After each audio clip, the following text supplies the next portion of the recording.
Փորձագետների մեջ է համաշխարհային ստախոսի անուն ստացած արծրունը, որը 44 օր զգոնություն էր բթացնում, թե հաղթում ենք։ Փոխանակ նրան պատասխանատվության ենթարկեին, պարզեին իր կամքով էր ստում, թե գրում տալիս էին կարդում էր, նա որոշում է ով է արդար, ով մեղավոր։ Թե ինչու են երկիրը պատերազմից հետո էլ ավելի ծանր վիճակում դրել, հանձնել, այսօրին հասցրել, այս իշխանության օրոք չի բացահայտվելու։ Սա կարող էր բացահայտվել, եթե պատերազմում պարտությունից հետո ձերբակալ էին Նիկոլ Փաշինյանին, Պաշտպանության նախարարին, Արտաքին գործերի նախարարին, Գենշտաբի պետին, Արցախի նախագահին եւ այլոց։ Նրանց ուղարկեին այն խցերը, որոնցում հիմա Սամվել Կարապետյանն է, սրբազաններն են, իրավապահ համակարգը չունենար կաշկանդվածություն ու կբացահայտեր։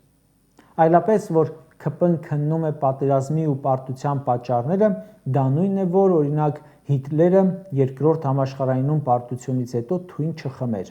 հանձնաժողով կազմեր ու Գեբելսի ու մյուս հանցակիցների հետ փորձեր քննել, թե երրորդ Ռեյխը ինչի տապալվեց։ Այս իշխանության հեռացումից հետո նաև սա կբացահայտվի։ Մեր աչքի առաջ է շատ բան եղել։ Շատերն են զոհվել, բայց շատ շատերն էլ ողջ են, ու բացահայտումը կարծում եմ բարդ չէ,